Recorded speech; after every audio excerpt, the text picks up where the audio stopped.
Good day, viewers. It's another beautiful Friday edition of Sports Wrap on Solar Distant Television. I remain your host.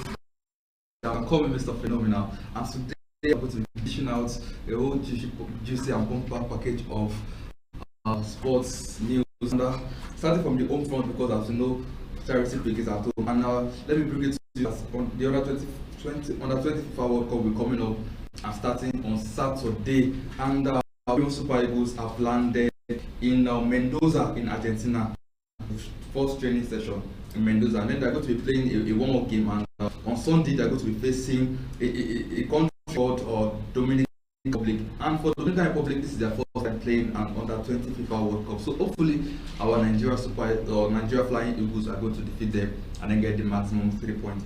And still on the home front, it's bringing me so much joy to announce to everyone that the 2026 World Cup qualifying matches the calendar has been released by CAF, and it comes with a prize for the Super Eagles of Nigeria. They're going to be facing a huge task ahead of them, because according to the new FIFA rule, 48 teams are going to be playing the FIFA World Cup in 2026, and according to CAF Confederation's calendar, we are going to be playing all African continents. The 54 countries are going to be divided into 9 groups. And these 9 groups is going to be representing Africa continent, and the 9 rounds of the competition, whereby the winner of that competition will join the rest of the top 9 teams. And we wish Nigeria the best of luck in their future calendar matches, in the future world qualifying matches. And still on Nigeria Premier Football League, let me pick to you that Brendel Insurance, the newbie, is still making chance, still topping the waves in the Nigeria Premier Football League, because after match day 17, because next week we are going to be seeing the end of the season from Nigeria Premier Football League. So the season is coming to an end next week, and Brendel Insurance surprisingly is still topping the log in Group A with 33 points, followed by with 31 points. Our very rare Stars in Ogun State with 8 points. Therefore, Group B, we have Rivers United topping the log with 33 points, Lobby Stars 30 points, and Doma United with 26 points. Well, all to play, and 2 teams make the top 3. Talking about Doma United, because Social Stars is following them with 24 points, and any slip up in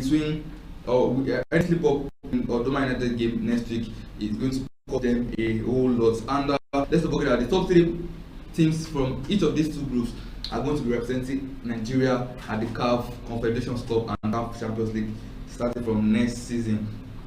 And moving on to Europe, yesterday we witnessed a lot of surprises here and there's a lot of surprises. We've been seeing surprises starting from Wednesday Champions League matches between Manchester City and Inter Milan, and yesterday we saw an upset. The game between Villa as Sevilla away as the winner of that match. They scored the 90-minute winner, which dampened Juventus' hopes of any silverware this season.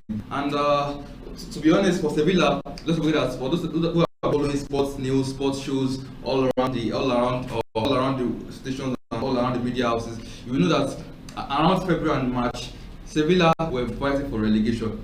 They were almost 16-17 on the table in La Liga, but right now they are currently in the Europa League final for the 2nd time in a row. That tells you that never give up. Anything can happen at any time. So never give up. Keep grinding. Of course, you might win later. So also for the Europa Conference League, we're going to be having a clash between Roma. So Roma is going to be playing the Europa League final as well, and we expect something from the boys from the Murillo boys, as expect to give us something nice between Roma and Sevilla match. So we expect something nice between them. And for the Champions League final, we are going to be facing off. We are going to be a face-off between Manchester City and Inter Milan this same month, and we can only wish that both teams get their hands on the silverware. And it brings so much joy to those in the South American continent that both Arturo Martinez and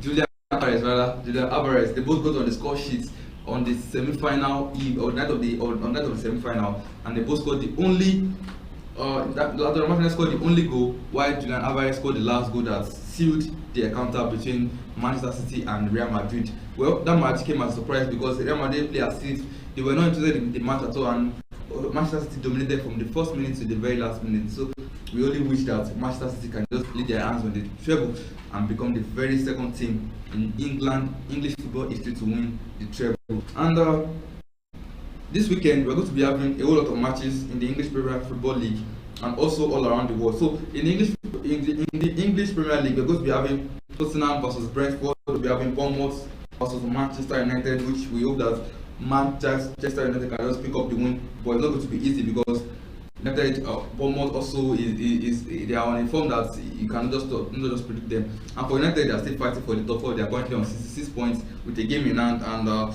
they are currently 1 point ahead of Liverpool and 3 points behind Newcastle. Fulham versus Crystal Palace, that game is just a game between mid-club table for me because both teams, their form has not been encouraging this season. Also tomorrow we are going to be having a match between Liverpool and Aston Villa, which is not going to be a very easy one. Let's not forget that earlier this season there was a draw between both teams, and last season when Liverpool could have won the league, Aston Villa failed to do the job against Manchester City. So this weekend rather, we're going to be having a face-off. It's going to be like a rematch between Liverpool and Aston Villa. We're going to be seeing Felipe Coutinho coming off and Danny Ings coming off against their former team. Also, to round up our afternoon tomorrow, we're going to be having a match between Wolves and Everton. Everton are still fighting for relegation, but we can only hope that Everton are able to just get a set of encouragement. And for Arsenal Nottingham Forest tomorrow, so this weekend rather. Now for Arsenal, it breaks our heart to announce to all Arsenal fans that they cannot win the league again because Arsenal lost surprisingly. They lost surprisingly on Sunday, and that defeat left them a terrible and indelible ink to their title dream. So on paper, Arsenal cannot win the league unless if Manchester City lose 2 games of their remaining 3 matches, which is quite not possible with the current form of Manchester City. And on Sunday, we are going to be seeing the match of the weekend between Manchester City and Chelsea. And if Manchester City win that match, it's going to be their very most important match in the season because after winning in tomorrow's game, on Sunday game rather, they're going to be winning the league, and we can only hope that Chelsea gives an hope to Arsenal by probably stopping City from winning by defeating them, but it remains to be seen. We only hope for an upset. And in La Liga, Girona is going to be facing Villarreal this weekend. Athletic Bilbao is going to be facing Celta Vigo. Getafe is going to be facing Elche. Almeria is going to be facing Real Mallorca, and Barcelona, the champions, are going to be facing Real Sociedad, and that will round up the match for the weekend. That was the sports division. For this program, please stay tuned with us and enjoy some of other people who are coming your way. And again, same time next week for another bumper edition of Sports Rap. I remain Damilola Omitogu. Call me Mr. Phenomenal. Have a beautiful weekend. Peace out.